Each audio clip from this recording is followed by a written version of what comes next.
में माता नैना देवी के दरबार पहुंचे पंजाब के राज्यपाल। जिला प्रशासन और मंदिर न्याय से किया स्वागत। राज्यपाल ने की पूजा अर्चना।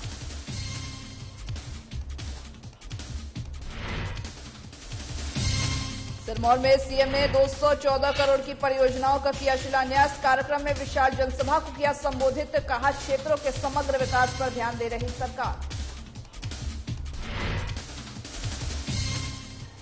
नूरपुर में अराजपत्रित कर्मचारी महासंघ ने सीएम का किया स्वागत। उच्च वेतनमान प्रदान करने की घोषणा पर खुश कर्मचारी महासंघ उपमंडल अध्यक्ष ने सीएम का किया धन्यवाद। मंडी में यूक्रेन से आए बच्चों से मिले सीएम। अभिभावकों ने बच्चों को सकुशल वापस लाने के लिए जताया आभार। सीएम की व्यक्तिगत प्रयासों की सराहना।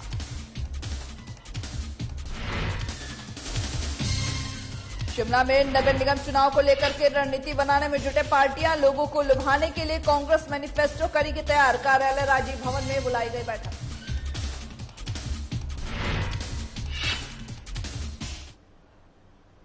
नमस्कार, आप देख रहे हैं साधना प्लस न्यूज। आप सभी का स्वागत है खबरें हिमाचल प्रदेश के हमारे इस बुलेटिन में। आपके साथ मैं अंजलि।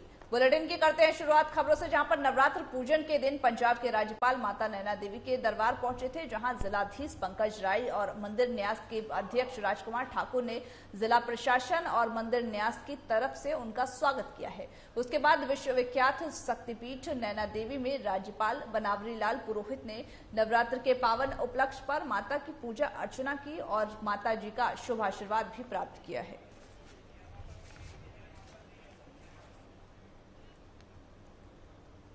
मुख्यमंत्री जयराम ठाकुर ने आज जिला सिरमौर के पांवटा साहिब विधानसभा क्षेत्र के भडली में 214 करोड़ रुपए की अधिक लागत से विकासात्मक परियोजनाओं के उद्घाटन और शिलान्यास किया है। उसके बाद एक विशाल जनसभा को संबोधित किया है, जिसमें सीएम ने कहा कि प्रदेश सरकार विकास की दृष्टि से उपेक्षित क्षेत्रों पर विशेष ध्यान केंद्रित करते हुए राज्य के सभी क्षेत्रों के संतुलित और समग्र विकास पर बल दे रही है। में शुरुआत हुई है नवरात्र की। आपको बहुत बहुत बधाई और बहुत बहुत शुभकामनाएं।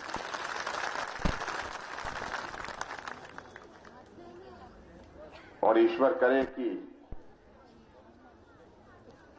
आप और हम सब लोगों पर, पूरे हिमाचल वासियों पर देवी देवताओं की कृपा बनी रहे और ये कोरोना का दौर समाप्त हो जाए। सबसे पहली बात तो यही।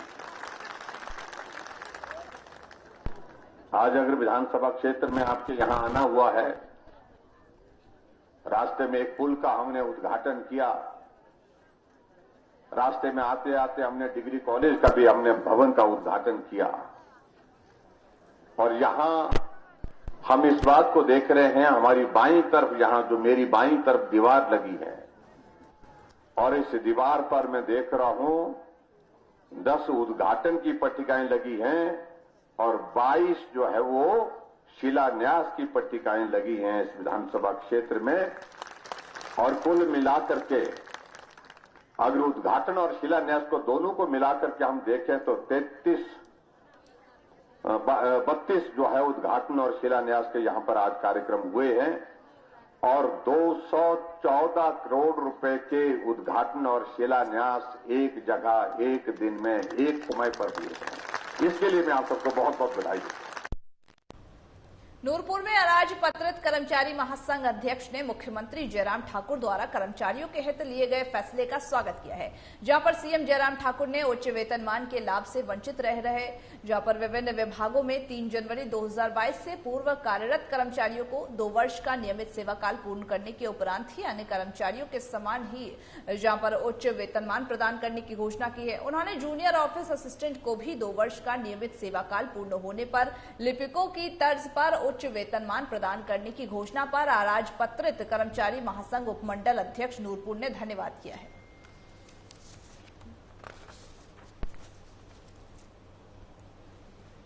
जी का बहुत धन्यवाद करना चाहते हैं कि जो उन्होंने इतने बड़े पुराना फैसला था जो सरकार का माना है। हम राजपत्रित कर्मचारी महासंघ उपमंडल नूरपुर जो वह सरकार का और जयराम जी का बहुत दिल के गहराइयों से धन्यवाद करना चाहते हैं। उन्होंने जो भी फैसले लिए हैं वो कर्मचारियों के हित में लिए हैं। आज तक जितनी भी हमारी पे बढ़ी है, जो हर कर्मचारी को इसका लाभ मिला है। तो एक हमारी जो मुख्य मांग है कि ओपीएस पुरानी पेंशन बहाल होनी चाहिए, वो हम मुख्यमंत्री जी से ही करवाएंगे, क्योंकि वो हमारे जो है वो कर्मचारियों के हित की बात करते हैं और वही इस फैसले को आने वाले समय में वो इसको उचित समय में इसका भी ऐलान करेंगे। मुख्यमंत्री जयराम ठाकुर से आज मंडी में युद्धग्रस्त यूक्रेन से सुरक्षित लाए गए छात्रों और उनके अभिभावकों ने भेंट की है। इनमें मंडी शहर और आसपास के करीब 12 छात्र और उनके अभिभावक शामिल थे, जहां अभिभावकों और एमबीबीएस की पढ़ाई कर रहे छात्रों ने यूक्रेन युद्ध क्षेत्र से उन्हें सकुशल वापस लेने के लिए मुख्यमंत्री का आभार जताया है।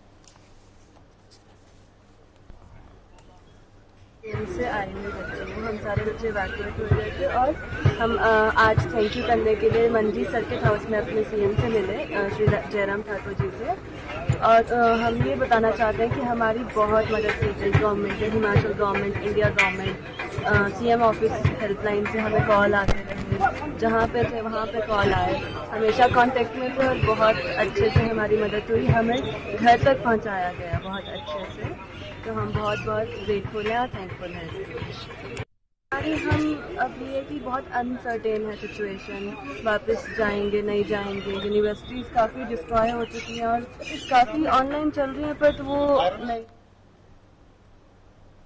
शिमला नगर निगम चुनाव की घोषणा होने से पहले ही बीजेपी और कांग्रेस रणनीति बनाने में जुट गई है, जहां पर शहर वासियों को लुभाने के लिए इस बार कांग्रेस मैनिफेस्टो तैयार करेगी। इसके लिए कांग्रेस की ओर से मैनिफेस्टो कमेटी का गठन भी किया गया है।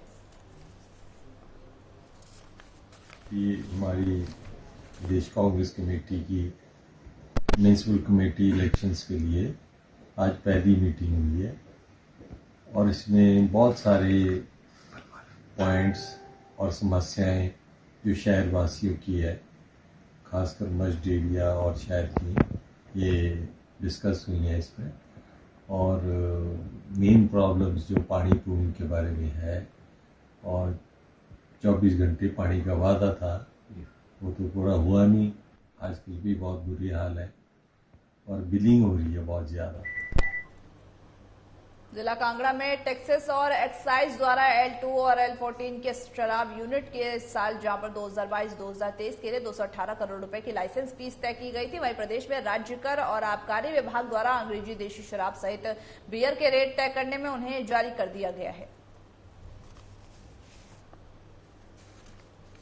स्टेट टैक्स एंड एक्साइज ने वर्ष 2022-23 के लिए जो MSP शराब देसी अंग्रेजी और जो बियर है और वाइन्स के जो रेट जो है वो 31 मार्च को ही तय कर दिए और हमने भी जो आगे जो है सर्कल एसटीएस और एक्साइज जो कॉन्ट्रैक्टर है उनको भी डिस्प्ले कर दिए हैं कि MSP और MRP जो MSP से नीचे भी नहीं बेच सकते हैं और MRP से ऊपर नहीं बेच सकते।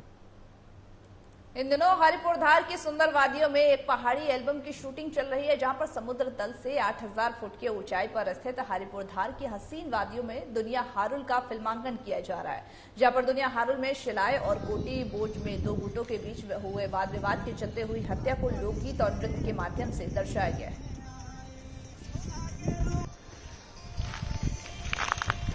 जो है हमने हरिपुरधार की वादियों में शूट की है और डिस्ट्रिक्ट शिमला के कुछ एक गाँव में शूट की है और इस हारुल को प्रसिद्ध लोक गायक लायक राम दसाइक जी ने गाया है और जैसा कि आपको पता है इसका निर्देशन मैंने किया है और कैमरामैन मेरे साथ जो है तन्नू ठाकुर है जो काफ़ी समय से हमारे साथ काम कर रहे हैं। ये हारुल एक संस्कृति के ऊपर डिपेंड करती है, एक दुनिया के ऊपर हारुल है, कई जगह इस हारुल को गाया गया लेकिन पूरी कथा सहित जो है इतना लंबा पूरी कहानी को इन्होंने लायक राम दसाइक जी ने खुद लिखा है और इस हारुल को जो है MB कृष्ण के बैनर तले रिलीज किया जाएगा। के लिए हमने शूटिंग किया है। इसके लिए सबसे पहले हम डिस्ट्रिक्ट शिमला के कुपुई क्षेत्र में गए, वहाँ के कुछ एक बड़े बड़े ट्रेडिशनल गाँव में शूट किया और पूरे ट्रेडिशनल कल्चर के साथ। बाकी हरिपुरधार के लोकल एरियाज बहुत ही लुभावने हैं, उसके अंदर भी हमने बहुत ज़्यादा काम किया है। तो ये जो शूट रहा है काफ़ी अच्छा, बहुत अच्छा शूटिंग रहा है इसका।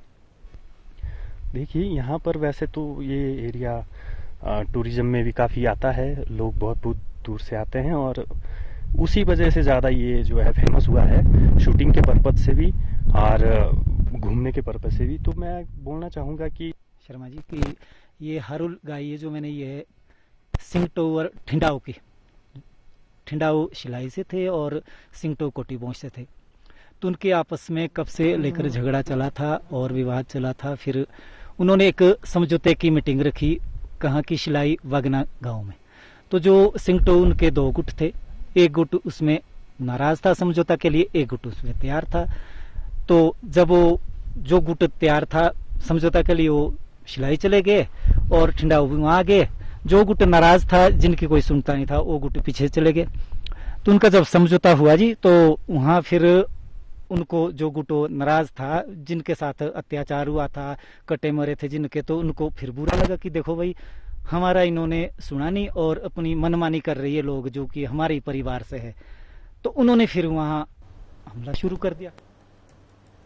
पहाड़ों पर फिलहाल गर्मी से राहत नहीं मिलने वाली है। मौसम विभाग ने प्रदेश के सभी हिस्सों में 8 अप्रैल तक मौसम साफ रहने की संभावना जताई है। जहां पर पहाड़ों पर वही साथ ही प्रदेश के मैदानी जिले ऊना, बिलासपुर और हमीरपुर जैसे जगहों के लिए भी बता दें कि अलर्ट जारी किया गया है। जहां पर स्थानों 5 से 8 अप्रैल तक लू चलने और येलो अलर्ट जारी किया गया है। वाला नहीं है क्योंकि अभी बारिश और थंडरस्टॉर्म एक्टिविटी की बड़ा इमीडिएट तो संभावना नहीं है। और टेम्परेचर जैसे आप कह रहे हैं कि ज्यादा है, अभी सामान्य से 5 से 6 डिग्री सेल्सियस जो है प्रदेश में ज्यादा चल रहे हैं टेम्परेचर। और जो प्रदेश के ऊपर के हिस्से जिसमें लाहौल स्पीति, किन्नौर, चंबा इन इलाकों में तापमान जो है 5 से 6 डिग्री सेल्सियस ज्यादा चल रहे हैं। और ये जरूर है कि जितने मार्च में टेम्परेचर थे उससे कुछ हल्का सा रिस्पाइट तो मिला है और बहुत ज्यादा बढ़ने की अभी संभावना तो नहीं है टेम्परेचर की। लगभग इसी तरह से जैसे चल रहे हैं टेम्परेचर बने रहेंगे तीनों एरियाज में जिसमें लो, मिड और हाई हिल्स हैं। बहुत ज्यादा टेम्परेचर तो नहीं बढ़ेंगे, हल्का सा रिस्पाइट मिल सकता है क्योंकि थोड़ी सी हवाओं की दिशा बदली है, थोड़ी सी पूर्वी दिशा से हवाएं आई हैं, उससे टेम्परेचर में कुछ रिस्पाइट मिलेगा। लेकिन ओवरऑल जो है अभी गर्मी की रफ्तार जिस तरह से चल रही है, हीट वेव्स के जो पैटर्न। खबर हिमाचल प्रदेश के हमारे इस बुलेटिन में बस इतना ही। तमाम बाकी खबरों के अपडेट्स के लिए देखते रहिए साधना प्लस न्यूज।